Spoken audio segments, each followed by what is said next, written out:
मोठी बातमी अकोला लोकसभा मतदारसंघ हा भाजपचा गड म्हणून ओळखला जातो। मागील 4 निवडणुकांमध्ये भाजपची सत्ता या मतदारसंघात कायम ठेवण्यात खासदार संजय धोत्रे यांना यश आले। मात्र यावेळेस महायुतीच्या उमेदवाराला जबरदस्त फटका बसण्याची शक्यता वर्तविण्यात येत असून यंदा परिवर्तनाला संधी असल्याची चर्चा राजकीय वर्तुळात आहे।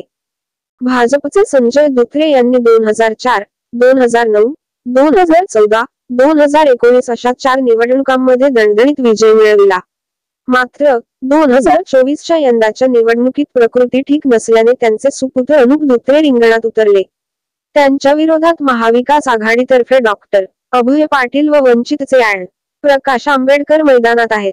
अनुप धोत्रे यांच्या प्रचारासाठी खुद्द देशाचे गृहमंत्री अमित शहा, उपमुख्यमंत्री देवेंद्र फडणवीस हे दोनदा अकोल्यात येऊन गेले। प्रचारादरम्यान अनुप धोत्रे यांना प्रचंड रोषाचा सामना करावा लागला। शिवाय माजी आमदार नारायणराव गव्हाणकर व माजी राज्यमंत्री डॉक्टर रणजित पाटील यांनी कितपत काम केले हाही प्रश्न आहे। दुसरीकडे काँग्रेसचे डॉक्टर अभय पाटील यांची जमेची बाजू अशी आहे की त्यांनी मराठा मोर्चाचे नेतृत्व केले होते। त्यामुळे जिल्ह्यातील 90% मराठा पाटील, कुणबी व देशमुख समाज त्यांच्यासोबत होता। शिवाय सहकार लॉबीतील नेतेही त्यांच्या सोबत प्रचारादरम्यान होते। शरद पवार यांनी स्वतः स्थानिक नेत्यांशी संवाद साधून महाविकास आघाडीच्या उमेदवाराला विजयी करण्याचे आवाहन केले। रिसोड मतदारसंघात प्रामुख्याने भाजप उमेदवाराला खुला विरोध झाला।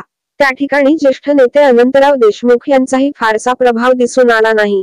त्यामुळे याही मतदारसंघातील बहुसंख्य असलेला मुस्लिम समुदाय हा काँग्रेस उमेदवाराच्या मागे गेला। अकोला पूर्व मतदारसंघ वगळता भाजप उमेदवाराला जास्त पाठिंबा मिळू शकला नसल्याची वास्तविकता आहे। सहकार लॉबीची मते ही निर्णायक ठरणार आहेत। ही लॉबी कुणाच्या पाठीमागे जाते यावर विजयाचे गणित अवलंबून आहे। अकोला लोकसभा मतदारसंघात 1984 पासून झालेल्या 10 लोकसभा निवडणुकीत ॲड. आंबेडकर निवडणूक रिंगणात होते। तिरंगी लढतीत त्यांना 8 वेळा पराभवाचा सामना करावा लागला। 1998 व 1999 मध्ये काँग्रेसच्या पाठिंब्यावर ॲड.